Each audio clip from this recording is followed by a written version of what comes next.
www.jamiamadiniyajadid.org. WhatsApp group number +92 333 424 9302. الحمدللہ رب العالمین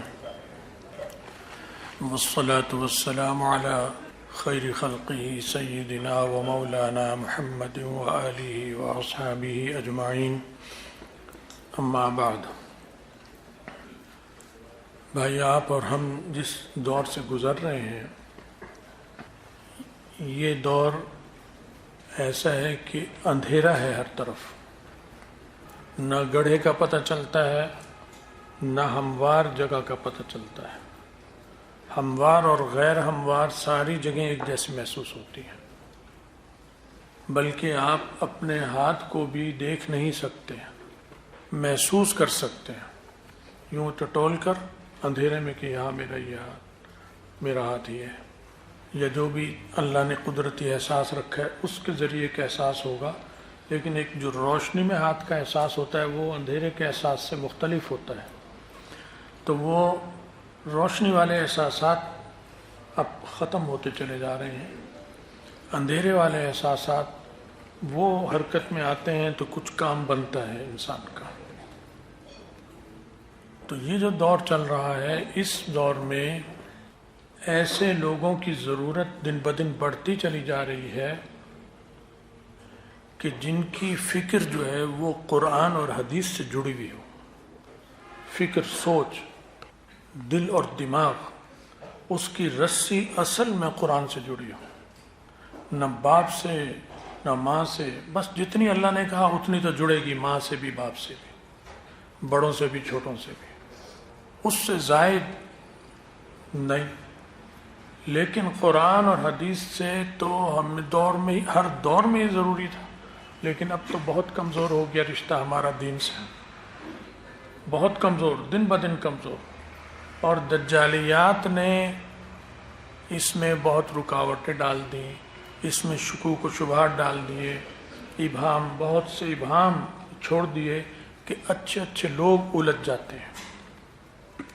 یہی دور پوری دنیا میں جو دجالیات ہیں اس کا تو نہ میں احاطہ کر سکتا ہوں نہ آپ، کیونکہ ان ملکوں کے حالات کا تفصیلی ہمیں علم نہیں ہے، ہم تو پاکستان میں رہتے ہیں۔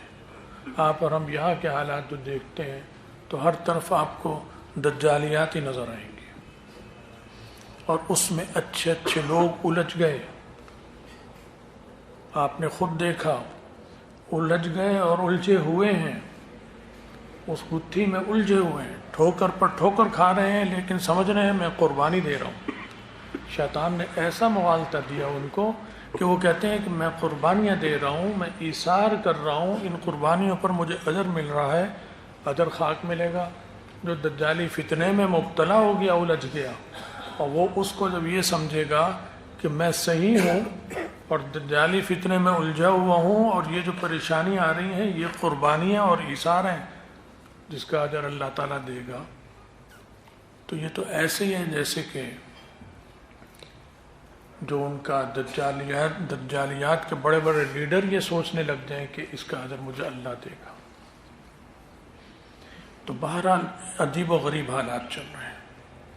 اس دور میں ایسے لوگوں کی ضرورت ہے، اور جو صرف مدارس سے ملیں گے، جو طبقہ مدارس سے نکل رہے ہیں، یہاں پر یہ چیز ملے گی زیادہ۔ باہر کے لوگوں سے بھی اللہ کام لے گا۔ اب جیسے کہ حدیث میں آتا ہے کہ جب دجال نکلے گا اور وہ ترکی کی طرف، اس طرف مجاہدین آئے ہوئے ہوں گے، کارروائیاں کر رہے ہوں گے، تو شور مچے گا کہ دجال آ گیا، پیچھے شام کی طرف دجال آیا، تو بیچارے لوگ اسی حال میں واپس پلٹیں گے اپنے گھر بار کی فکر میں، بھی بچوں کی، کہ ہم جائیں۔ اور اس خبر کی تصدیق کے لیے حدیث میں جیسا کہ مجھے یاد پڑتا ہے 10 گھوڑ سوار ہوں گے، 10 گھوڑ جو پہلے روانہ ہوں گے، تیزی سے کے حالات کی خبر لیں، جائزہ لیں۔ اس کے بارے میں بڑی فضیلت ہے ان 10 کی، نبی علیہ السلام نے فرمایا، بہت بڑے لفظ فرمائے جو مجھے اس وقت یاد نہیں ہے، اپنی طرف سے میں وہ الفاظ بیان نہیں کر سکتا اس لیے کہ یاد نہیں صحیح، لیکن بہت زبردست تعریف کی ان 10 کی۔ شاید یہاں کسی کو یاد ہو اگر یہ الفاظ تو بتا دیں۔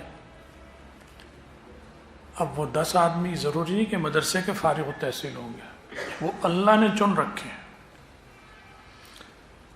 وہ اللہ نے چنا ہے۔ ہو سکتا ہے اس میں مدرسے کا فارغ بھی کوئی ہو، عالم بھی ہو، طالب علم بھی کوئی ہو، اور ہو سکتا ہے کہ وہ ہو ہی نہ مدرسے کے، سب کالج کے ہوں، لیکن پکے مومن اللہ نے ان سے کام لے لیا،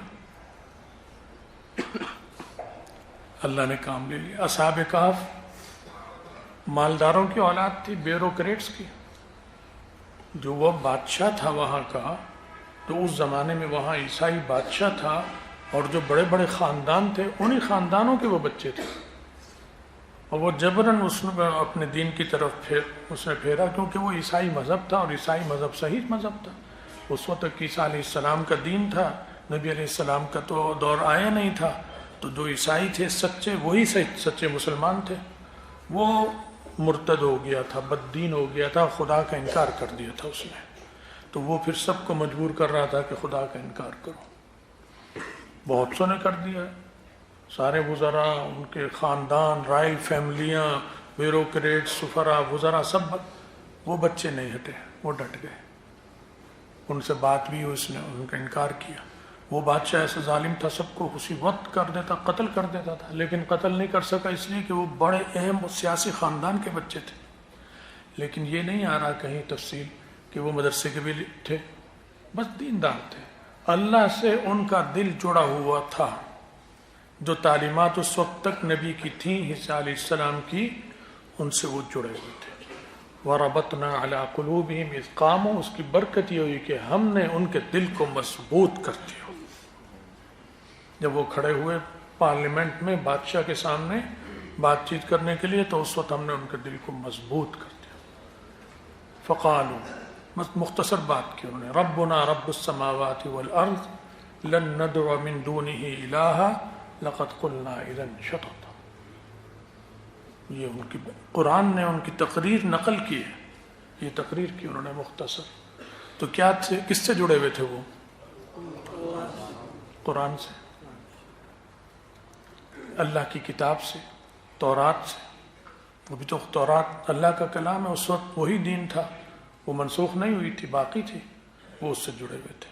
اس کے بعد اب قرآن ہے اور حدیث ہے، تو اس سے جڑنا بہت ضروری ہے۔ ہماری دو چیزیں ہیں انسان کے اندر، ایک قوت فکر، سوچ اور بچار کی قوت، ایک قوت عمل۔ ایک ہے آپ نے سوچا کہ میں جاؤں گا وہاں، وہ حویلی میں جانا ہے، مجھے یہ چیز لانی ہے، اور سوچتے ہی آپ اٹھ گئے اور چلے گئے، تو اس کا مطلب ہے کہ یہ آدمی قدرتی طور پر جیسا صحت مند ہونا چاہیے عملی اور فکری اعتبار سے ٹھیک ہے، ادھر سوچا اور ادھر کام کے لیے عمل کرنے لگا، سوچ پر عمل بھی کیا۔ ایک ہے سوچ رہا ہے میں نے جانا ہے، سوچ کے 2 قدم چلتا ہے، پھر بیٹھ جاتا ہے، پھر سوچتا ہے جانا ہے، وہاں سے رومال اٹھا کے لانا ہے، کپڑے دھو کے ڈالے تھے وہ لانے، پھر چلتا ہے وہاں تک جا کے پھر بیٹھ جاتا ہے آ کر۔ یہ آدمی بیمار ہے، فکری طور پر صحیح ہے، عملی طور پر اس میں قوت نہیں ہے کہ عمل کر سکے، اپنی سوچ پر عمل کی قوت اس میں نہیں ہے۔ قوت عمل اور قوت فکر میں موازنہ ایک جو ضروری ہے وہ لازمی ہے۔ اس دور میں جو آ رہا ہے، ہر دور میں ضروری ہوتا ہے، لیکن ان حالات میں جو آ رہے ہیں، یہ حالات ایسے آ رہے ہیں کہ قوت فکر قوت عمل پر غالب ہونی چاہیے چند لوگوں کی، صالحین میں سے چند کی، باقی صالحین میں قوت عمل کا غلبہ ہونا چاہیے قوت فکر پر۔ فکر ان کی بھی صحیح ہونی چاہیے، فکر بالکل ختم نہیں لیکن ہونی چاہیے، لیکن عمل غالب ہو تاکہ وہ آگ میں کود جائیں۔ آگ میں کودنے سے پہلے سوچنا پڑتا ہے، اور اس سوچ سے زیادہ اس میں قوت عمل ہونی چاہیے کہ تو آگ ہے، یہ دریا ہے، اسے پار کرنا ہے، تو قوت عمل غالب ہو قوت فکر پر۔ لیکن یہ فکر یہ ہونی چاہیے کہ میری جو فکر ہو اس کو اللہ کی نصرت حاصل ہو، قرآن اور حدیث کی روشنی میں ہو، بس۔ جب یہ فکر اس میں ہوگی اور اس کے بعد پھر جو کام کر رہا ہوگا تو وہ بھی قرآن و حدیث کی روشنی میں ہی کر رہا ہے، اللہ کی مدد شامل رہے گی۔ لیکن اس دور میں قرآن اور حدیث کے ذریعے یا علم کے زور پر، یعنی علم کے زور پر آپ حق کو جان تو سکتے ہیں لیکن حق پہ جم نہیں سکتے. اس دور میں حق پر جمنا صرف اللہ کی مدد سے ہوگا، علم کے زور پر نہیں ہوگا. کہ بڑا شیخ الحدیث ہے، بڑا مفتی ہے، بہت بڑا مفتی ہے، بہت بڑا محدث ہے، بہت بڑا پیر اور صوفی ہے، قطب اور امدال وقت کا غوث ہے، اس دور پر جم نہیں سکتا. جمنے کے لیے صرف اللہ کی مدد ہوگی. دجال کے مقابلے کے لیے صرف اللہ کی مدد جب ہوگی تو وہ صحیح قائم راستے پر قائم رہے گا اور اللہ تعالیٰ اس کی مدد کریں گے، گمراہی سے بچے گا. تو اس وقت جو ضرورت ہے اس بات کی کہ جب تک آپ کتابیں پڑھ رہے ہیں فقہ کی، اس میں پوری فقہ پر پوری طرح زور لگا دیں سمجھنے میں. اصول فقہ خوب سمجھیں، اصول حدیث خوب سمجھیں،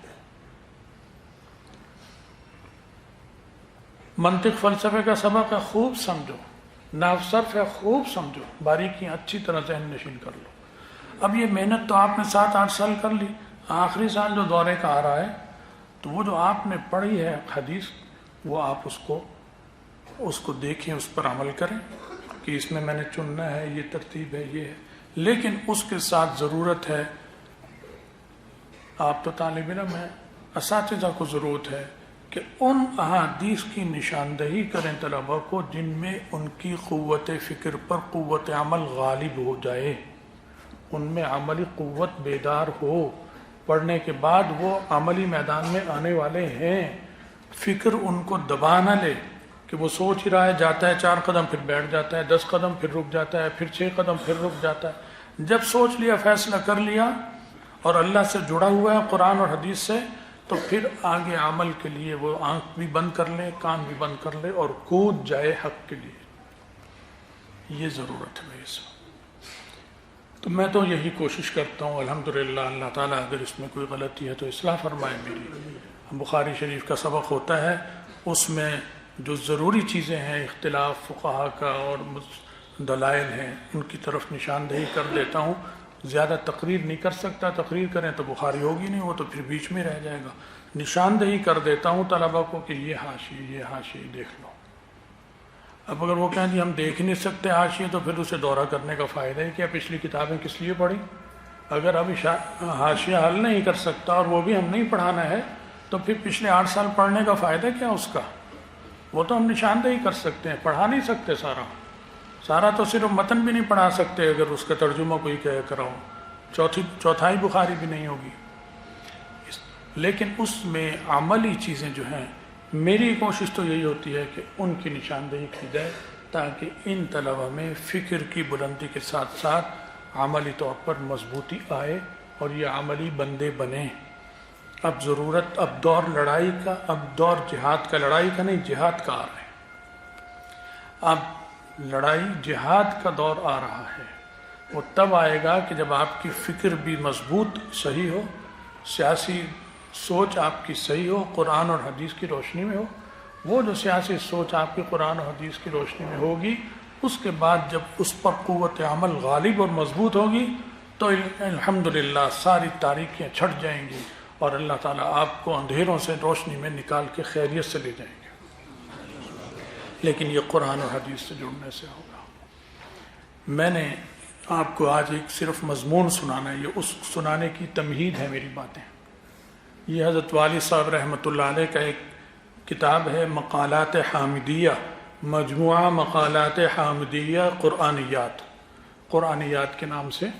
اس میں حضرت نے قرآن پر کچھ چند مضامین لکھے ہیں، 6-7 وہ ہم نے چھاپ دیے اس میں. اب یہ دوبارہ چھپے گی، اب تو یہ ختم ہونے والی ہے، انشاءاللہ دوبارہ چھپے گی تو پھر آپ سب لے بھی سکیں گے اس سے.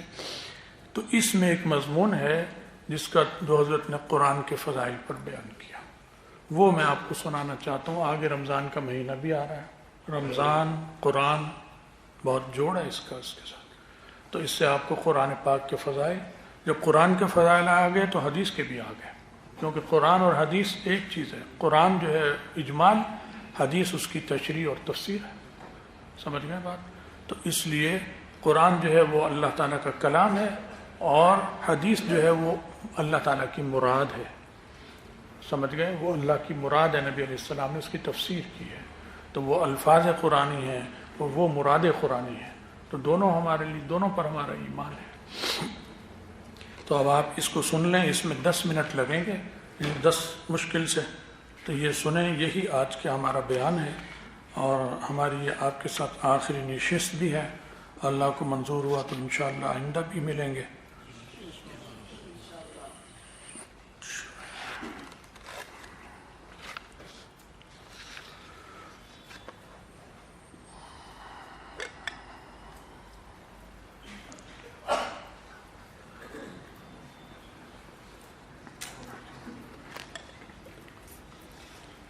الحمد للہ رب العالمین والصلاة والسلام علی خیر خلقہ سیدنا و مولانا محمد وآلہ وصحبہ اجمعین، اما بعد۔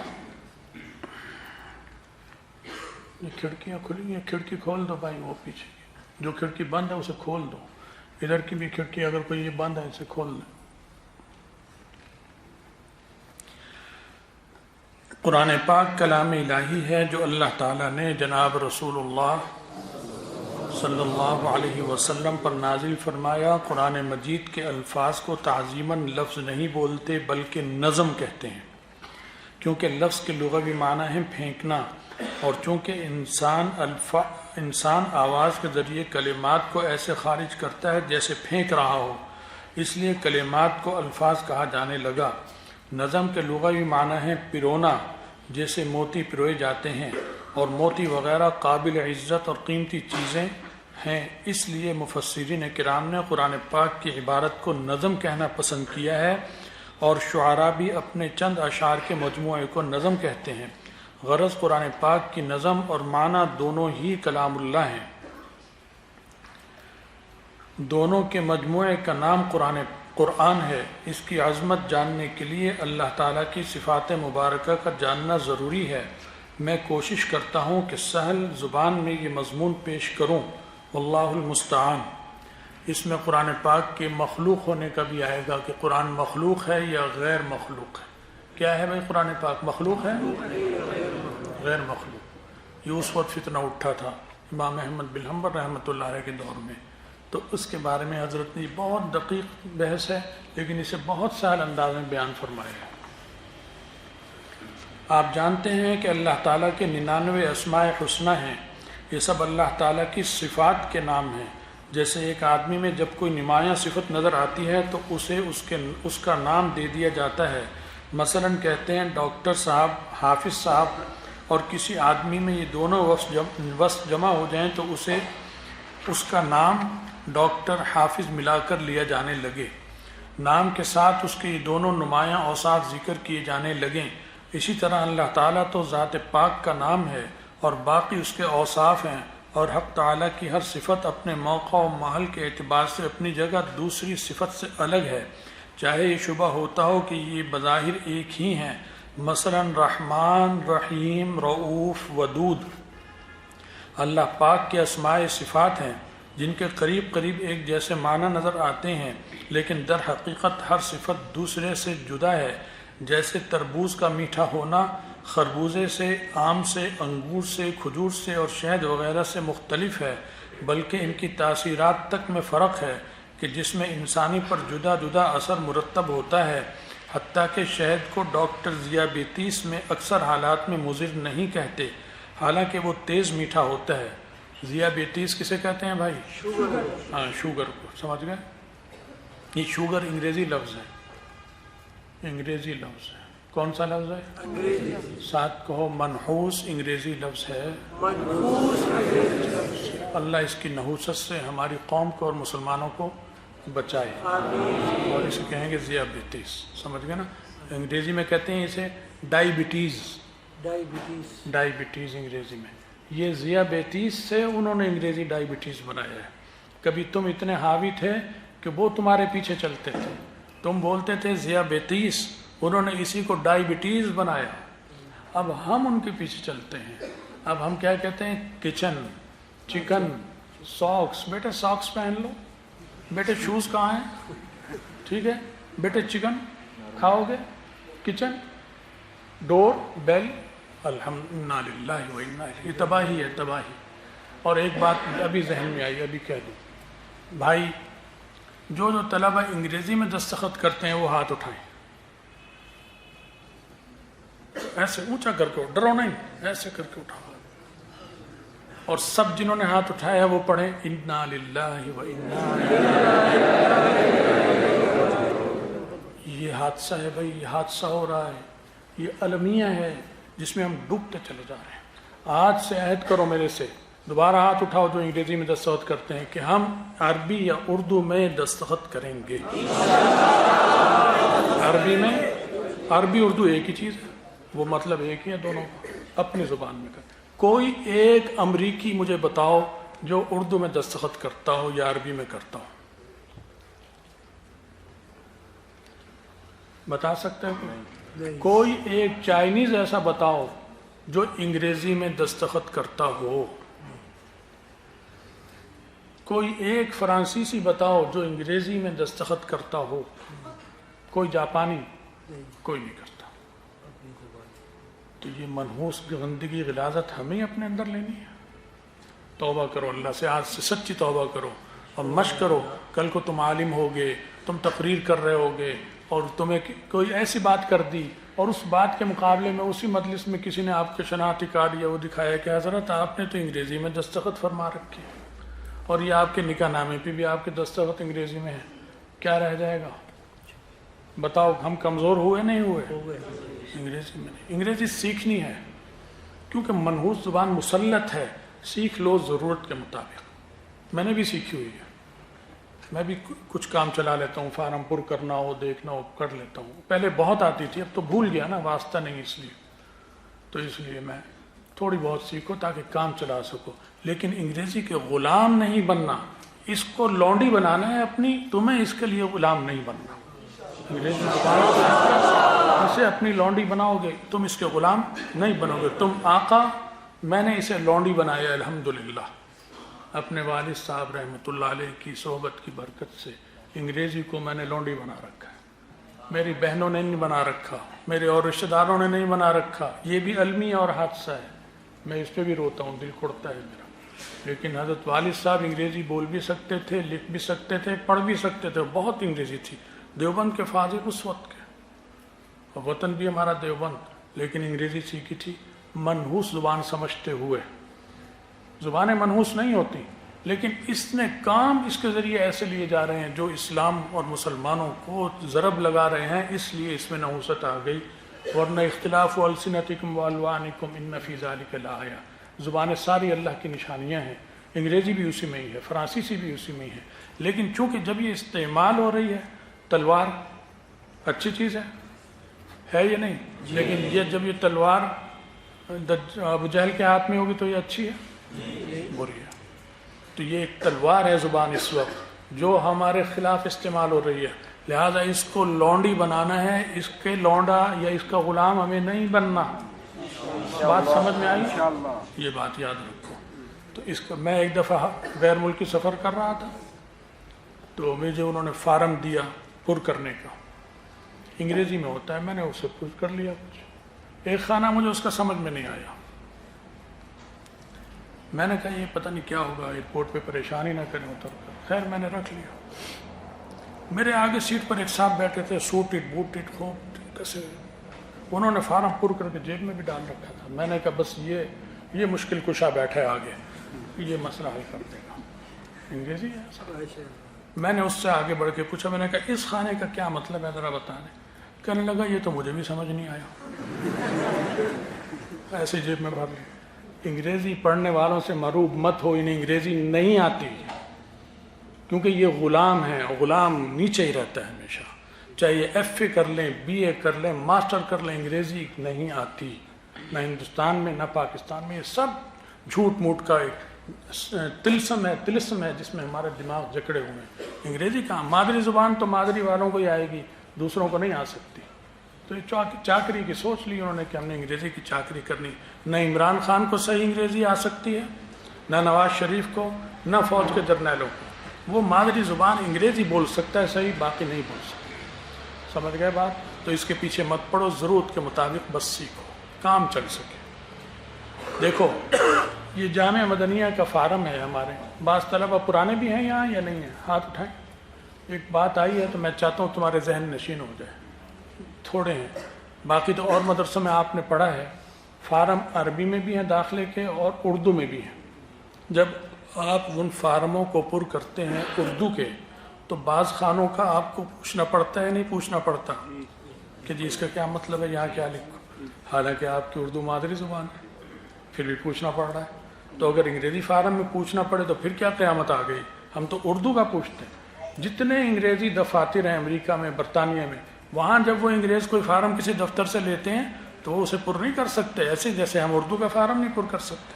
وثیقہ نویس سے مدد لیتے ہیں، وکیل سے مدد لیتے ہیں، وہ بھی ان سے مدد لیتے ہیں۔ تو آج تمہارے دماغ سے انگریزی کی مروبیت نکل جانی چاہیے، اس کے بغیر یہاں سے مت اٹھنا۔ میری بات سمجھ میں آ گئی؟ اس کو لونڈی بنانا ہے، انگریز کو اپنا غلام بنانا ہے اور اپنے گلے سے غلامی کا توق نکال کے پھینک دے۔ بات سمجھے؟ ورنہ تم سمجھو کہ تمہاری زندگی کسی کام کی نہیں ہے، تم بیکار ہو، تم نے مدرسوں کا بھی پیسہ بھی ضائع کیا، سرمایہ بھی ضائع کیا، اساتذہ کی محنت بھی ضائع کی، اپنی زندگی بھی برباد کی، اگر تم غلامی کے توق کو گلے سے نہیں نکال سکے۔ تم میں سے ہر ایک کی شادی ہونی ہے انشاءاللہ۔ یہ بھی عہد کرو مجھ سے کہ جب میری شادی ہوگی تو اگر میرا شادی کارڈ چھپا تو وہ کون سی زبان میں چھپے گا؟ اردو میں چھاپوں گا، پنجابی میں چھاپوں گا، پشتو میں چھاپوں گا، میواتی میں چھاپوں گا، سندھی میں، بلوچی میں، اپنی زبان میں چھاپوں گا، منحوس انگریزی زبان میں نہیں چھاپوں گا۔ سمجھ گئے؟ اس کی مثالیں موجود ہیں۔ میری شادی ہوئی تھی آج سے 35 سال ہو گئے، 35 سال۔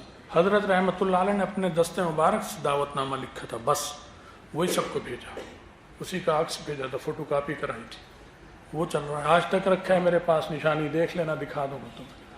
ابھی میں نے اپنے بیٹے اکاشا کی شادی کی ہے تو میں نے ولیمہ اپنے قلم سے لکھا، حضرت کی سنت کو زندہ کی، انگریزی ایک لفظ بھی اس میں نہیں ہے، ایک لفظ اس میں انگریزی کا آ گیا جس کی مجھے اب تک افسوس ہوتا ہے کہ میں نے جب اس میں پتہ لکھا تو میں نے غلطی سے اس میں لکھ دیا رائے ونڈ روڈ، یہ روڈ منحوس لفظ اس میں آ گیا، مجھے دکھ ہوتا ہے۔ ہونا چاہیے تھا کہ شاعر رائے ونڈ، شاہرائے رائے ونڈ یا شاعر رائے ونڈ، مجھے دکھ ہے اس پر بھی۔ تو یہ گلے سے توق نکال دو، سمجھ میں آ گئی بات؟ جا کے گھروں میں بھی سمجھاؤ، لیکن ڈنڈا نہیں چلانا گھر میں جا کر، نہیں مانیں گے، میرے بہنیں نہیں مانتی، میرے بھانجے بھتیجے نہیں مانتے، سمجھاتے رہو، دعا کرتے رہو، خود سمجھ لو، بس تم اتنا سمجھ لو، پھر آگے آہستہ آہستہ سمجھاؤ گے انشاءاللہ۔ سمجھے ہو بات؟ ہاں، یہ کرنا ہے۔ پشتو کو کون پوچھتا تھا؟ کوئی پوچھتا تھا پشتو؟ کہتے ہیں پشتو کیا ہے جی؟ کہتے ہیں یوں پتھر بھرو، روڑے بھرو ڈرم میں، اسے یوں ہلاؤ، تو یہ کیا ہے؟ یہی کہتے تھے۔ آج طالبان اقوام متحدہ میں بھی پشتو میں تقریر کرتے ہیں۔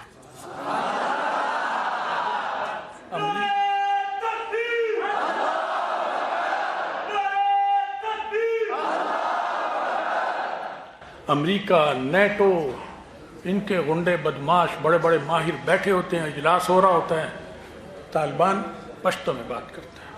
وہ کہتے ہیں ہمیں سمجھ نہیں آئی، وہ کہتے ہیں ترجمان لے آؤ۔ سمجھ نہیں آ رہی تو تم جاہل ہو، میں جاہل تھوڑی ہوں، میں اپنی زبان بول رہا ہوں، تم اپنی بول رہے ہو، ترجمان لے آؤ اگر سمجھ نہیں آ رہی، میں اپنی زبان میں بات کروں گا۔ لیکن یہ جان عمران خان کی ٹانگوں میں نہیں ہے، نواز شریف کی ٹانگوں میں نہیں ہے، بے نظیر زرداری کی ٹانگوں میں جان نہیں ہے کہ یہ ان سے آنکھوں میں آنکھیں ڈال کے بات کر سکے، یہ غلام ہیں ان کے، نہ فوج کے جرنیلوں میں یہ جان ہے، یہ جان ہے تو ان صفوں پہ پڑھنے والے ان دیوانوں میں ہے، الحمدللہ یہ ان کی آنکھوں میں آنکھیں ڈال کر بات کر سکتے ہیں۔ سمجھ گئے بات؟ تو بہرحال بات کہیں سے کہیں نکل گئی، میں کہاں پڑھ رہا تھا مجھے یہ بھی یاد نہیں ہے۔ تو ہاں، ضیاء بیتیس سے بات چلی تھی، ضیاء بیتیس اکثر حالات میں مضر نہیں کلتے، حالانکہ وہ تیز میٹھا ہے، اگر فقط مٹھاس پر نظر رکھی جائے تو بظاہر یہ خیال ہوتا ہے کہ میٹھا ہونے میں اشتراک ہے، اس لیے سب ایک ہی چیز ہوں گی کہ سب ایک ہیں، لیکن ایسے کہنے والے کو بے عقل کہا جائے گا۔ اگر کسی کو تربوز کی قاش کھلا کر دریافت کیا جائے اور وہ کہے کہ یہ خربوزے کی قاش تھی تو آپ یہ کہیں گے کہ نہیں، یہ خربوزے کی کاشت نہیں تھی بلکہ تربوز کی کاشت تھی. آپ نے ایک ہی کے بارے میں نفی تک کر دی حالانکہ وہ میٹھا ہونے میں ایک ہے. بات سمجھ میں آ رہی ہے بھائی؟ بلکہ اس سے بھی زیادہ آگے بڑھ کر آپ تقسیم کرتے ہیں کہ ایک نوع کی چیز میں بھی نفی اور اس بات لاتے ہیں کہ یہ آم سہارنی ہے، رٹول نہیں، رٹول ہے ثمر بہشت نہیں، طوطا پری ہے لنگڑا نہیں، اور ان کی قیمتوں کے فرق کو تسلیم کرتے ہیں وغیرہ وغیرہ. اسی طرح باری تعالیٰ کے اسماء صفات سے جو صفات مفہوم ہوتی ہیں ان میں بھی فرق ہے، اور وہ بے اعتبار متعلق کے جدا جدا ہیں، ایک دوسرے سے مختلف ہیں، اور اللہ تعالیٰ کی صفات کے تابع ہو کر ہی تمام مخلوقات میں ان کا ظہور ہو رہا ہے. اور یہ عجیب الصفات گلدستہ چمن بہار وجود میں آیا ہوا ہے. غرض ہر صفت اپنے اثر و تاثیر کے لحاظ سے جدا ہے، حتیٰ کہ رحمان اور رحیم بھی، جس کی تفصیل علماء کرام نے بیان فرمائی ہے. اب یہ سمجھیے کہ حق تعالیٰ کی کچھ صفات وجودیہ کہلاتی ہیں، انہی کو صفات اکرام کہا جاتا ہے، اور کچھ صفات جلالیہ اور تنزیہیہ کہلاتی ہیں. وہ صفات ہیں جن میں حق تعالیٰ کی پاکی، برتری اور عظمت وغیرہ کا ذکر ہو. قرآن پاک کی آیت ہے تبارک اسم ربک ذی الجلال والاکرام، اور اسی آیت مبارکہ سے یہ نام لیے گئے ہیں، تبارک اسم ربک ذی الجلال والاکرام، صفات جلالیہ اور صفات اکرامیہ. یہ جو اولا ثانی ثالث کے بچے ہیں انہیں یہ باتیں سمجھ میں نہیں آئیں گی، لیکن سنتے رہو، آگے تمہاری سمجھنے کی باتیں بھی آ رہی ہیں، گھبراؤ نہیں انشاءاللہ. صفات اکرامیہ یعنی وجودیہ 7 ہیں: حیات، ارادہ، علم، قدرت، سمع، بصر اور کلام. اس سے یہ بات آپ کے سامنے آ گئی کہ کلام اللہ تعالیٰ کی ایک صفت ہے. جب اس نے اس صفت سے اپنے بندوں کو نوازا تو انہیں زبان دے دی اور گفتگو سکھا دی. سمجھ گئے؟ گفتگو بغیر عقل اور علم کے نہیں ہو سکتی تھی تو وہ بھی بخشا.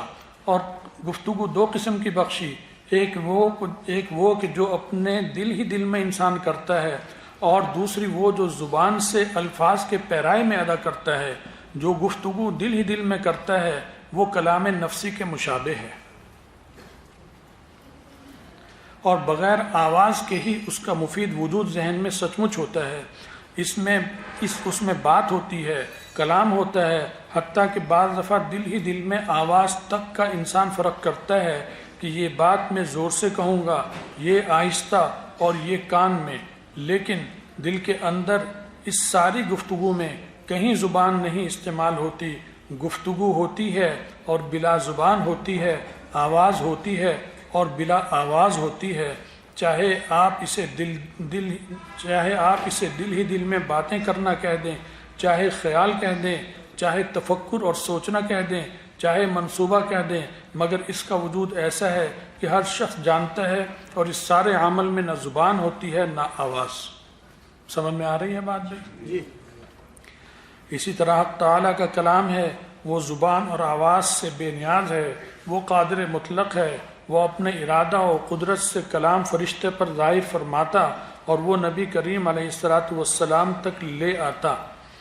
اس بات کے سمجھنے کے لیے آلات جدیدہ سے بھی مدد لی جا سکتی ہے، مگر بحث طویل ہو جائے گی. اگر انسان غور کرے تو گویا اس پر حق تعالیٰ نے صفت کلام کی ایک بارش ہی برسا دی ہے، پھر اس صفت کلام سے نفع اٹھانے کی وہ راہیں کھول دی جو اس کے قرب اور رضا کے حصول کا ذریعہ بنے، اور اسے انہی محدود حروف میں اپنا کلام عطا فرمایا جسے ہم قرآن کریم کہتے ہیں. کس سے جوڑ رہے ہیں یہاں بھائی؟ قرآن سے. بات ادھر آ رہی ہے نا جو میں نے پہلے عرض کی تھی کہ جڑنا کس سے ہے؟ قرآن اور حدیث. اور محدود حروف الف سے یا تک کی تختی یہی ہے نا، الف با تا سا، کلام انہی میں ہی آیا ہے. اللہ کا کلام انہی محدود میں. اللہ کا کلام تو لا محدود ہے، جیسے اس کی ذات لا محدود ہے، لیکن اس نے ہمیں ان محدود حدود میں اتار دیا. بس یہ دیا کہ یہ کلام ہے، یہ تمہارے لیے میں نے یہ اتار دیا. ورنہ کلام تو بہت وسیع ہے، قرآن پاک تو بہت وسیع ہے. اس قرآن میں سے اتنا اتار دیا اللہ نے جو 30 پاروں میں آ گیا ہمارے لیے، ورنہ اس کی تو انتہا ہی نہیں ہے. اگر آپ کہیں بس یہی ہے 30 پارے اللہ کا کلام تو محدود ہو گیا، وہ لا محدود ہے. وہ جتنا ہمیں ہمیں اس انسان کے لیے اس دنیا میں ضرورت تھی نبی علیہ السلام کے سینہ اقدس پر اتنا اتار دیا اللہ نے، بس باقی نہیں۔ باقی تو آخرت میں اللہ تعالیٰ کلام کریں گے نبی علیہ السلام سے اور لوگوں سے، تو وہ کلام اللہ نہیں ہے، وہ بھی کلام اللہ ہوگا۔ اور حدیث میں آتا ہے کہ مجھے اللہ تعالیٰ عرش میں جب میں جاؤں گا سجدہ کروں گا تو وہاں اللہ مجھے کلمات سکھائیں گے جو میں اب نہیں جانتا، اس وقت آئیں گے مجھے، وہ کیا ہے؟ کلام اللہ ہوگا۔ وہ پڑھیں گے، وہ پڑھ کر جو بھی کہیں گے اللہ وہ سفارش قبول کریں گے۔ تو اللہ کے کلام کی بھی کوئی حد نہیں ہے، سمجھ گئے بات؟ اچھا جی، تاکہ یہ اسے کانوں سے سنیں، یعنی یہ کلام اللہ نے محدود حروف میں اتار دیا، قرآن کریم کہتے ہیں تاکہ یہ اسے کانوں سے سنیں، پھر دل میں دہرا کر اور زبان سے ادا کر کے قرب و ثواب حاصل کرے، اور کانوں سے سننے پر، دل میں یاد کرنے پر، دماغ میں محفوظ رکھنے پر، زبان سے پڑھنے پر، غرض ہر عمل میں جدا جدا ثواب رکھ دیا۔ سننا جدا عمل ہے، سمجھنا اور ہے، دل و دماغ میں دہرانا اور ہے، زبان سے پڑھنا اور ہے، اس لیے سب کا ثواب الگ الگ ہے۔ بالکل اسی طرح جیسے ہر نیکی میں 10 طرح کا مشینی عمل ہوتا ہے تو ایک نیکی 10 نیکیوں کے برابر رکھ دی گئی ہے، اسی طرح قرآن کریم کے ایک حرف کی ادائیگی کو بھی ایسی ہی نیکی قرار دیا گیا ہے جو 10 مرحلوں سے گزر کر وجود میں آتی ہو، اور اسے 10 نیکیوں کے برابر فرمایا گیا کہ ایک حرف پر 10 نیکیاں ہیں۔ یہی آتا ہے نا، الف لام میم، فرمایا ایک نیکی 10 نہیں ہے بلکہ الف میں 10، لام میں 10 اور میم میں 10۔ اب یہ سمجھیے کہ جب ہم تلاوت کرتے ہیں تو جو ہماری زبان سے نکلتا ہے اسے کلام اللہ کہتے ہیں، بالکل ایسے ہی کہ جیسے آپ روز مرہ کی زندگی میں کسی کی بات نقل کرتے ہیں تو یہ کہتے ہیں کہ بقول اس کے، اور یہ اس کا مقولہ ہے، حتیٰ کہ جگرتے وقت کہتے ہیں کہ اس کے الفاظ یہ نہ تھے یہ تھے، اور اس نے یہ لفظ نہیں استعمال کیا تھا بلکہ یہ لفظ کہا تھا۔ اور اشعار نقل کرتے ہیں تو کہتے ہیں کہ یہ کلام اقبال کا ہے، یہ اکبر کا کلام ہے، یہ جگر کا کلام ہے، یہ حالی کا کلام ہے، یہ امیر مینائی کا کلام ہے۔ اور جب کلام اقبال سناتے ہوتے ہیں تو یہ جانتے اور تسلیم کرتے ہوتے ہیں کہ آواز اور زبان آپ کی ہے اور کلام اقبال کا ہے۔ سمجھ گئے بات؟ تو ایسے جب آپ قرآن پڑھتے ہیں تو کلام اور زبان اور تلفظ سب آپ کا ہے، لیکن کلام کس کا ہے؟ اللہ۔ ان مثالوں سے آپ بآسانی یہ سمجھ سکیں گے کہ قرآن پاک کلام تو باری تعالیٰ کا ہے، اور اس کا محل ظہور آپ کی زبان اور آواز ہے، محل ادراک آلات دماغیہ ہیں، اور مقر حفظ آپ کا مقر روح یعنی قلب اور سینہ ہے۔ نزلہ علی قلبک، اور بل ہوا آیات بینات فی صدور الذین اوتوا العلم، غرض تلاوت کے وقت ان سب جگہوں پر اللہ تعالیٰ کی صفت کلام کا ظہور ہو رہا ہوتا ہے، اور کلام اللہ تعالیٰ ہی کا ہوتا ہے۔ حضرت مجدد الفسانی رحمۃ اللہ علیہ فرماتے ہیں کہ جن لوگوں کو کثرت تلاوت کی وجہ سے قرب و نسبت خداوندی حاصل ہوتی ہے وہ بہت مضبوط اور دائمی ہوتی ہے۔ یہی میں نے عرض کیا نا کہ آپ نے جڑنا کس سے ہے؟ قرآن اور حدیث سے، قلب کا جوڑ، یہی حضرت مجدد صاحب نے فرمایا۔ تو پھر انشاءاللہ فکر بھی مضبوط ہوگی اور آپ کا عمل بھی مضبوط ہوگا، جاندار ہوگا۔ چلیے آگے میں چند صفحے چھوڑوں گا اور کچھ اور 2-4 باتیں بتاؤں گا۔ یہ فرما رہے ہیں کہ ایک واقعہ نقل ہوا تھا، قرآن کو مخلوق سمجھنے کی غلطی۔ یہ ایک ہوا اس زمانے میں، شروع میں جب امام احمد بن حنبل رحمۃ اللہ علیہ تھے، تو فرماتے ہیں کہ عہد اسلام میں 4 فرقے ضلالت کی جڑ قرار دیے گئے ہیں۔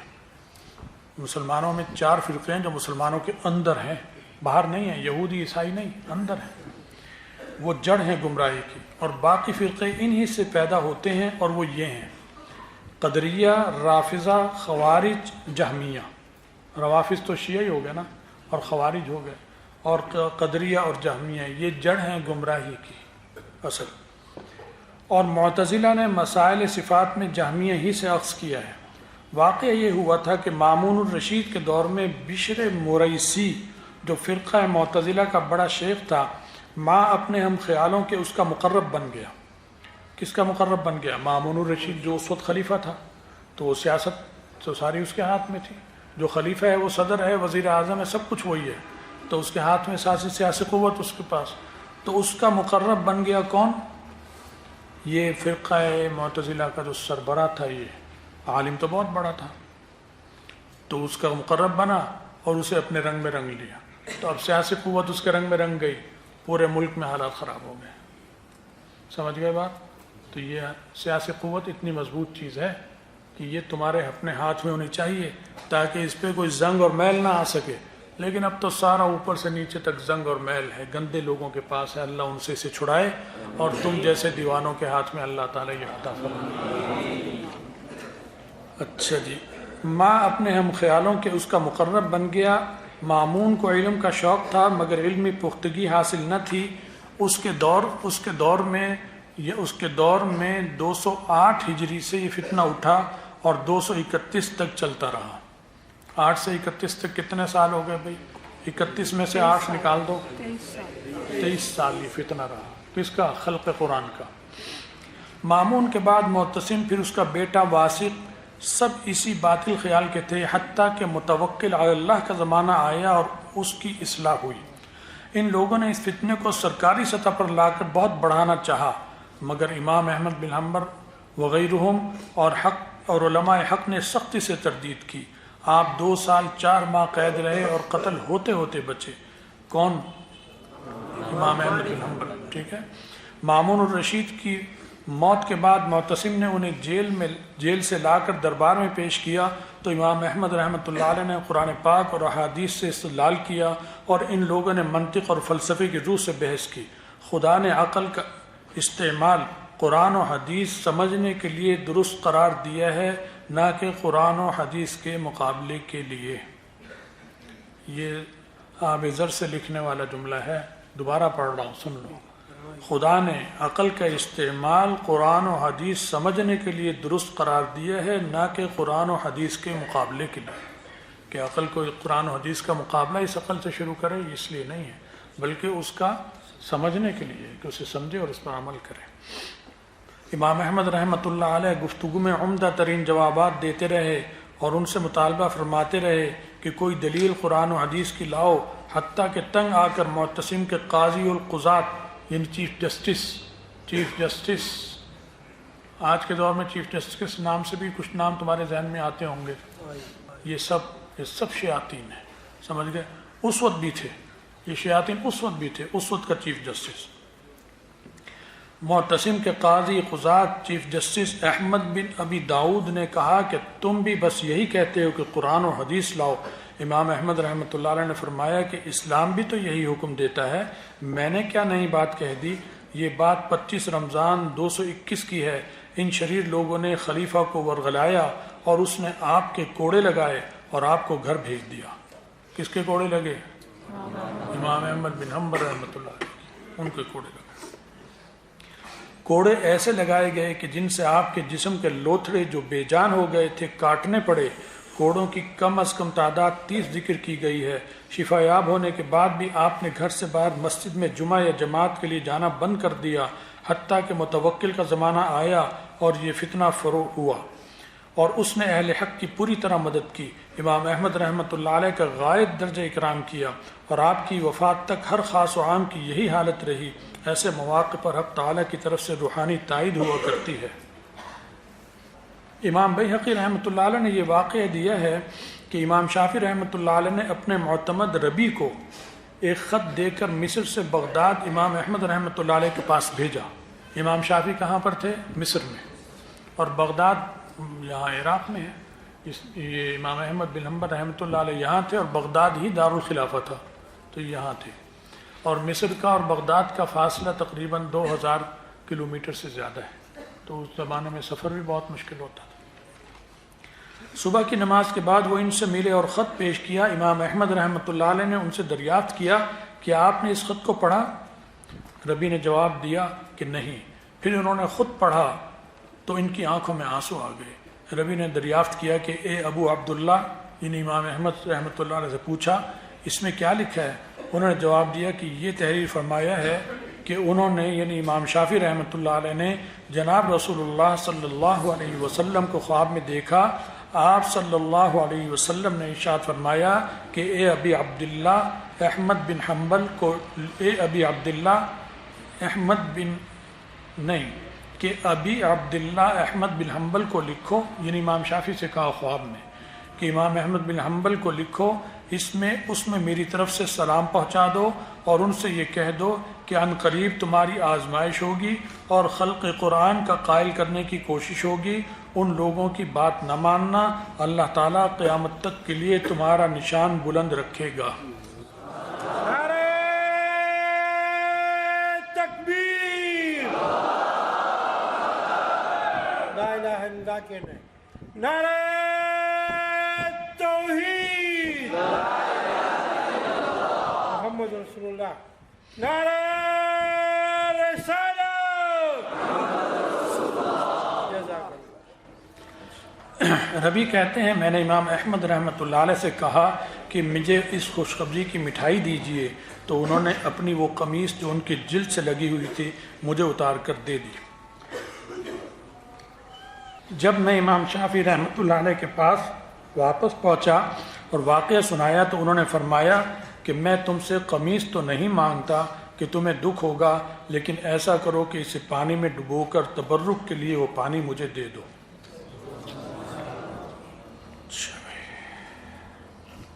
امام احمد رحمۃ اللہ علیہ کی طرح اور بھی سب اکابر دین اپنی اپنی جگہ اس مسئلے کا اعلان کرتے رہے اور سمجھاتے رہے اور مناظروں کا جواب دیتے رہے، لیکن ان میں سب سے عظیم شخص احمد بن نصر خزاعی ہیں۔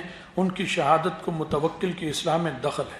ان کا نام بھی احمد ہے، ان کا نام بھی احمد بن حنبل ہے رحمۃ اللہ علیہ، اور یہ احمد بن نصر خزاعی، انہوں نے بھی اس سلسلے میں بڑی قربانی دی خلق قرآن کے معاملے میں۔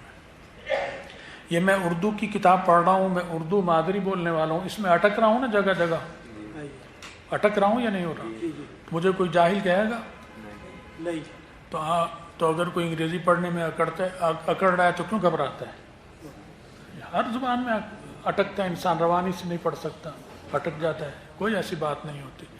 تمہارے دماغ سے مروبیت نکالنے کے لیے جگہ جگہ تھوڑی سی بات کر رہا ہوں تاکہ نکال دو، اسے کھرچ کے پھینک دو۔ سمجھ گئے بات؟ اچھا جی، احمد بن نصر ابن مالک بن الہیثم الخزاعی رحمۃ اللہ علیہ 231 میں ایک جلیل القدر بزرگ احمد بن نصر رحمۃ اللہ علیہ نے یہ کوشش بھی کی کہ اس فتنے کو جہاد بالسیف سے ختم کر دیا جائے، یعنی خلق قرآن کے مسئلے کو۔ احمد رحمۃ اللہ علیہ کے دادا مالک ان مخصوص ترین لوگوں میں سے تھے جنہوں نے قیام سلطنت عباسیہ کے لیے پوری قوت صرف کر دی تھی، کیونکہ یہ دور کون سا تھا؟ سلطنت عباسی دور تھا، یہ تو انہی کا دور چل رہا تھا، اور انہوں نے ان کے قائم کرنے میں بڑی مدد کی تھی، ان کے دادا نے احمد رحمۃ اللہ علیہ۔ ان کے والد نصر کی بھی معروف ترین شخصیت تھی، اور بغداد میں سویق نصر کے نام سے ایک بازار بھی تھا، وہ ان کے والد کے نام پر تھا، نصر کے نام پر بازار۔ خود احمد رحمۃ اللہ علیہ کا ائمہ سنت میں شمار ہوتا ہے۔ حماد بن زید، سفیان بن عیینہ اور امام مالک رحمہم اللہ سے احادیث کی تعلیم حاصل کی تھی، اور امام علم حدیث یحییٰ بن معین ان کے شاگردوں میں ہیں۔ احمد بن نصر رحمۃ اللہ علیہ نے خلیفہ کے سامنے کھلے دل سے مان لیا تھا کہ میں نے یہ کارروائی اقامت سنت کے لیے کرنی چاہی تھی، یعنی تلوار کی جو میں نے کارروائی جہاد کا کیا، یہ اس کے لیے کی تھی قیام، تاکہ یہ فتنہ ختم ہو۔ اور خلیفہ واسق نے اس کا اثر زیادہ نہیں لیا تھا، لیکن جب مجلس شاہی میں عقیدے کے بارے میں سوالات ہوئے تو اس نے خود اپنے ہاتھ سے ان کو شہید کیا، ان کو شہید کر دیا، اسی دربار میں شہید کر دیا احمد بن نصر خزاعی رحمۃ اللہ علیہ کو۔ اور عامر بن معدی کرب کی سمسامہ نامی مشہور تلوار سے وار کیے۔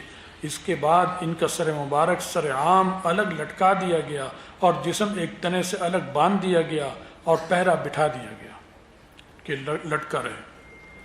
28 شعبان 231 کو ان کا سر مبارک لٹکایا گیا اور 237 کو عید الفطر کے 1 یا 2 دن بعد اتارا گیا۔ کتنے سال بعد؟ 6 سال بعد۔ 6 سال سر مبارک لٹکا رہا اس مجاہد اعظم کا، اس شہید کا، اور جسم بھی۔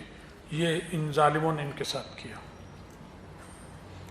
باطل کا عروج اور ظلم اپنی حد کو پہنچ چکا تھا۔ خدا نے کیا کہ واسق بھی ان کے شہید کرنے کے بعد چین سے نہ رہا، بیمار رہنے لگا، حتیٰ کہ اس واقعے کے 1 سال چند ماہ بعد ہی خود واسق 36 سال کی عمر میں 232 کو بعرضہ استسقا مر گیا، اور 24 ذی الحجہ 232 بروز چہارشنبہ زوال کے وقت متوکل علی اللہ کے ہاتھ پر بیعت کی گئی اور وہ خلیفہ ہوا۔ خدا کی راہ میں بعض ارکان دولت نے احمد بن نصر رحمۃ اللہ علیہ کی شہادت کے وقت اور بعد میں عجیب حالات دیکھے تھے۔ ان میں عبدالعزیز بن یحییٰ القطانی بھی ہیں۔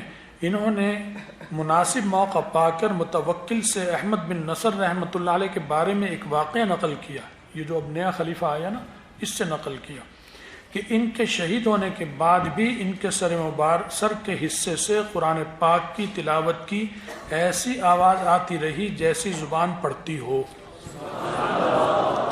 اس بات کو سن کر متوکل محزون اور خوفزدہ ہوا کہ بھائی نے ایسے امام مقرب بارگاہ کو شہید کر کے غلطی کی۔ اتنے میں اس کا وزیر محمد بن عبد الملک بن زیات آ گیا، اس کا وزیر آ گیا اسی عرصے میں۔ اس سے متوکل نے کہا کہ میرے دل میں احمد بن نصر رحمۃ اللہ علیہ کے بارے میں تردد ہے۔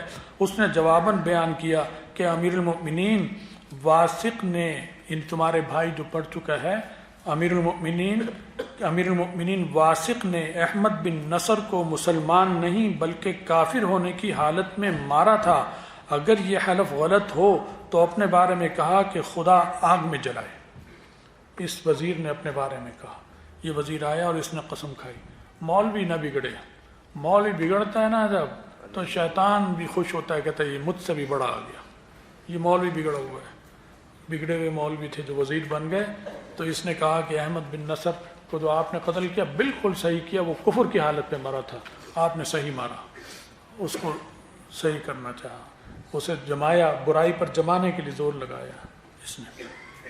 اسی مجلس میں پھر ہرسمہ آ گیا، ایک اور وزیر اس کا دوسرا۔ پھر ہرسمہ آیا، اس نے اسی طرح کا حلفیہ اور خود کو بد دعا والا بیان دیا کہ ٹکڑے ٹکڑے کر دیا جائے، یعنی وہ صحیح مارا اور اگر یہ میری قسم غلط ہو تو میرے ٹکڑے ٹکڑے کر دیا جائے۔ پھر احمد بن ابی داود آیا، یہ بھی وزیر تھا، اس نے بھی اسی طرح کا قسمیہ بیان اور اپنے کو فالج کی بد دعا دی کہ اگر میں غلط ہوں اس قسم میں تو مجھے فالج ہو جائے۔ مگر متوکل کے ذہن میں بات بیٹھ چکی تھی اور اس کی تقویت ہی ہوتی چلی گئی کہ ماہ صفر 233 میں ابن زیات، وہی جس نے قسم کھائی تھی سب سے پہلے وزیر نے، ابن زیات، ماہ صفر 233 میں ابن زیات کو آگ میں ڈال دیا گیا اور اسی طرح اس کی موت واقع ہوئی اور وہ اسی طرح مر گیا جیسے قسم کھائی۔ کسی بات پہ کسی نے مخالفوں کے ہتھے چڑھا، انہوں نے پکڑ کے جلا کے آگ میں جلا، اسی طرح مرا۔ اور اسی سال اس واقعے کے 3 ماہ بعد احمد بن ابو داؤد کو فالج ہو گیا اور 7 سال اسی طرح وہ درس عبرت بنا رہا، فالج ہو کے مرا۔ کچھ عرصے بعد ہرسمہ مفرور ہو گیا، وہ جو وزیر تھا جس نے بھی قسم کھائی تھی ایک اور نے، وہ کسی کیس میں پکڑا گیا۔ توشے خانے کے کیس بھی تو ہوتے ہیں نا، فلاں چور فلاں چور فلاں چور فلاں چور، تو وہ ایسا کوئی کیس بن گیا، وہ بھاگ گیا، وہ پکڑ لیا۔ اس کا کہیں بھاگے میں قبیلہ خزاع سے گزر ہوا، اور قبیلہ خزاع کس کا قبیلہ ہے؟ احمد بن نصر خزاعی تھے نا، وہ ان کا قبیلہ تھا۔ وہ جب وہاں سے گزر ہوا، ایک شخص نے اسے پہچان لیا اور اہل قبیلہ سے کہا کہ یہ ہمارے ابن عم احمد بن نصر خزاعی کا قاتل ہے، اس نے مارا تھا اس نے۔ انہوں نے اسے اس طرح قتل کیا کہ اس کے جسم کے ٹکڑے ٹکڑے کر دیے۔ متوکل کے بعد ان تینوں کی جھوٹی قسم اور ان پر خدائی عتاب کا ذکر کرنے لگا۔ متوکل بعد میں، یعنی یہ جو اب خلیفہ ہے، یہ بعد میں ان تینوں کی جھوٹی قسم اور ان پر خدائی عتاب کا ذکر کرنے لگا، حتیٰ کہ 237 ہجری میں اس کی اصلاح ہو گئی اور یہ فتنہ بحمد اللہ ہمیشہ کے لیے ختم ہو گیا۔ متوکل نے 237 میں عید الفطر کے بعد یا دوسرے دن احمد بن نصر رحمۃ اللہ علیہ کے سر مبارک اتروایا، سولی سے جثہ مبارک اتروایا۔ کئی سال بعد جثہ اترا، معلوم ہوتا ہے کہ ان کا جسد اللہ نے محفوظ رکھا 6-7 سال، یہ تھا، وہ اتروایا، جسے ورثاء کے حوالے کر دیا گیا۔ انہوں نے سر اور جسم مبارک کو ملا کر مقبرہ مالکیہ میں دفن کیا۔ جنازہ پر لوگوں کا زبردست ہجوم۔ جنازے پر لوگوں کا زبردست ہجوم ہو گیا اور لوگ خوشی سے بے برداشت ہو گئے۔ اس فتنے کے آغاز سے تمام دنیا کے ائمہ حدیث، فقہا اور متکلمین نے اس مسئلے کو تحریر و وضاحت سے بیان کرنا شعار بنا لیا، جو آج تک پڑھایا جاتا ہے، اور پھر یہ مسئلہ کبھی نہیں اٹھا۔ والحمد للہ الذی ہدانا لہذا وما کننا لنہتدی لولا ان ہدانا اللہ۔ بس بھائی یہ واقعہ ہے جو میں چاہتا تھا کہ سناؤں۔ میں ہر سال دورے میں طلبہ کو سناتا ہوں، جب وہ آخری بحث خلق قرآن کی آتی ہے تو یہ میں سب کو پڑھ کر سناتا ہوں۔ اللہ اس کی سمجھ بھی دے، اس کی برکات بھی ہمیں عطا فرمائے اور فتنوں سے بچائے۔ کیا حضرت کا مکاشفہ سنا دیں؟ کون سا مکاشفہ؟ کس کا؟ کیا مراد ہے اس کی بھائی؟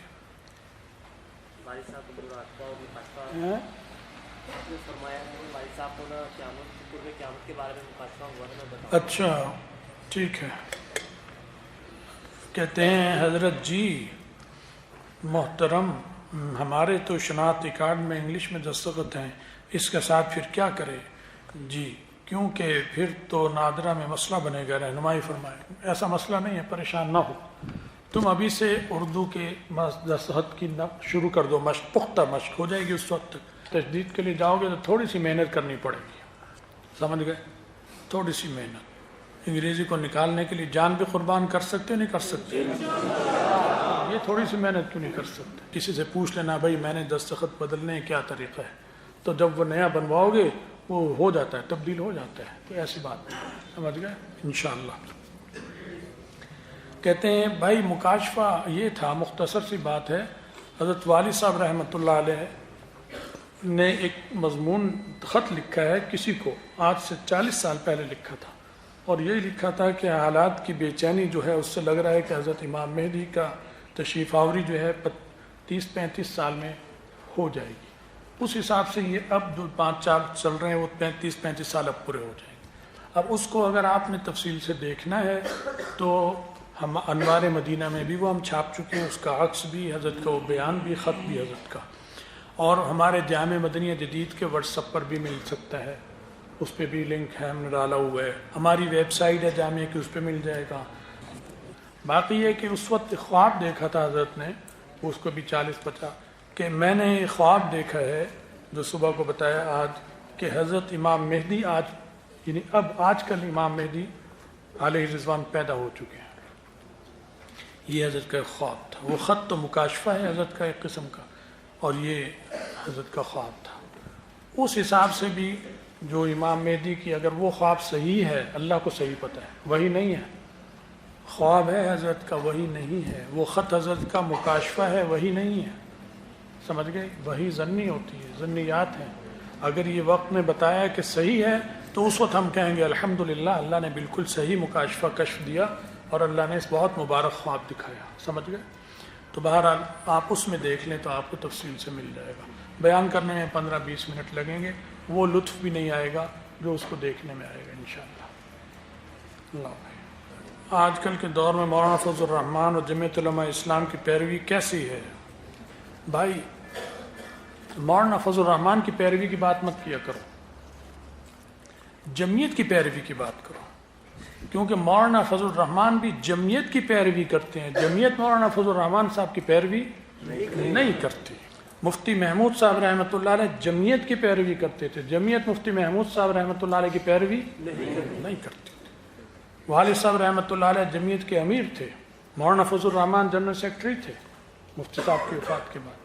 مولانا سید حامد میاں صاحب میرے والد رحمۃ اللہ علیہ جمعیت کی پیروی کرتے تھے، جمعیت ان کی پیروی نہیں کرتی تھی۔ جو اجلاس میں طے ہوتا تھا اس پر امیر نے عمل کرنا ہوتا ہے، امیر پابند ہوتا ہے، جماعت پابند نہیں ہوتی۔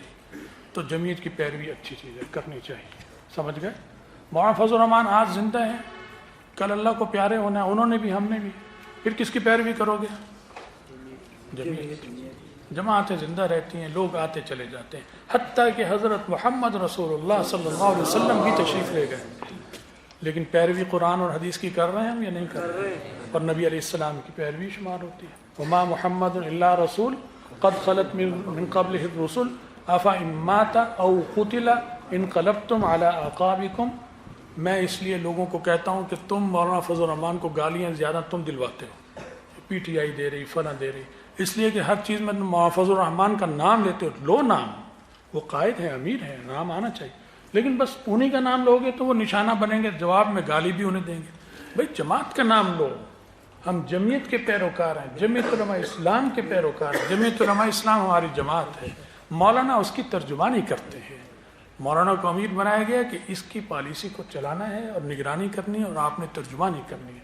یہی کام مفتی محمود صاحب نے کیا، یہی کام مولانا حامد میاں صاحب رحمۃ اللہ علیہ نے کیا، یہی کام حضرت مدنی، حضرت شیخ الہند، سب بزرگوں نے کیا. طریقہ یہی ہوتا ہے کام کا. بات سمجھ میں آ گئی؟ صحیح دیوبندی بننے کا طریقہ. یہ بچی اچھی پرچی بھیجی ہے، کس نے بھیجی ہے؟ مجھے تو ذہن میں نہیں رہی یاد. بھائی میں طلبہ سے پوچھتا ہوں کہ یہ بتاؤ کہ تم نے مولوی تو بننے کا دل چاہتا ہے، تم نیرا مولوی بننا چاہتے ہو یا دیوبندی مولوی بننا چاہتے ہو؟ اب میں پوچھتا ہوں دیوبندی مولوی کسے کہتے ہیں؟ تو سب چپ ہو جاتے ہیں، کہتے ہیں بننا دیوبندی مولوی ہے، لیکن دیوبندی مولوی کیا ہے وہ نہیں پتا. دیکھو دیوبندی مولوی اسے کہیں گے کہ جو اپنے دور کی حالات کی نبض جانتا ہو، اس کی انگلی نبض پر ہو کہ میرے دور میں حالات کیا ہیں، یہ حالات ہیں تو اس کی دوا کیا ہے. جب نبض جانے گا تو دوا دے گا، نبض ہی نہیں تو دوا کیسے دے گا؟ دیوبندی مولوی اسے کہتے ہیں. لہٰذا 4-5 کتابیں ہیں، تم ان کا مطالعہ کرو خارج وقت میں. اصل کتاب جو پڑھ رہے ہیں نصاب کی، اس پہ اصل محنت کرنی ہے. خارج وقت میں ان کتابوں کا مطالعہ کرو. سمجھ گئے؟ میں اس کا پرچہ ابھی دفتر میں کہوں گا، ان کے نام بڑے سے لکھ کر یہاں لگا دیں گے دروازے پر. اس کی تصویر لے لینا یا اس کو نقل کر لینا. اس میں موٹے موٹے 1-2 نام بتا دیتا ہوں. سب سے پہلے کتاب ہے حضرت سید حسین احمد مدنی رحمۃ اللہ علیہ کی نقش حیات. اس کا مطالعہ کرو. روز 20 منٹ 15-20 منٹ مقرر کر لو، پڑھ لی، بند کر کے رکھ دی. 2 مہینے میں کتاب پوری ہو جائے گی. پھر اگلی کتاب پڑھو. باقی 6 کتابیں ہیں حضرت دادا جان رحمۃ اللہ علیہ کی. مولانا سید محمد میاں صاحب جمعیت علماء اسلام کے ناظم تھے اور مراد آباد جیل میں آزادی کی اس میں قید، حضرت مدنی کے ساتھ قید تھے، بڑے لوگوں میں تھے. وہ ایک ہے علماء ہند کا شاندار ماضی، ان کی کتاب ہے.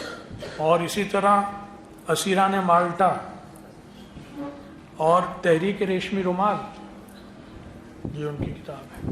3 نام یہ ہو گئے. مزید نام اس کتاب میں سے لکھ لینا، یہ اہم بتا دیے میں نے نام، ان کو بھی لے لو. ایک ہے کتاب سید طفیل منگلوری، سید طفیل منگلوری یہ نام ہے ان کا. ان کی کتاب ہے ہندوستان کا روشن مستقبل. اس پر حضرت مدنی رحمۃ اللہ علیہ نے بھی اس کے شروع میں تعریف لکھی اس کتاب کی. یہ پڑھتے جاؤ اور روتے جاؤ، پڑھتے جانا روتے جانا کہ ہم کیا تھے کیا ہو گئے. ان کا مطالعہ کرو. جب ان کو پڑھو گے تم تو انشاءاللہ تم دیوبندی مولوی بنو گے. ان کا مطالعہ کرو. اللہ عامل کی توفیق. لو بھائی دعا کر لیں. اللہم صلی وسلم وبارک علی سیدنا محمد برحمتک یا ارحم. بھائی طلباء آٹوگراف مانگتے ہیں، بہت کچھ دیتا رہتا ہوں میں، لیکن ان کا کوئی خاص فائدہ نہیں. اصل آٹوگراف جو میں زبانی بتا دوں وہ یہی ہے کہ آپ نے میرے لیے دعائے مغفرت کرنی ہے، بس یہ، اور میں آپ کے لیے انشاءاللہ کرتا رہوں گا. بس یہی سب کچھ ہے کہ تم ہمارے لیے اور ہم تمہارے لیے دعائے مغفرت کریں، اور اس ادارے کے لیے دعا کرو کہ اللہ اسے قبول فرمائے اور اس کی ہر شر و فتنے سے حفاظت فرمائے. میں سلام کر لوں گا. مسافر میں تو بہت سارے ہیں، لیٹ ہوتی ہے، سب میرا جواب دے دینا. السلام علیکم ورحمۃ اللہ وبرکاتہ.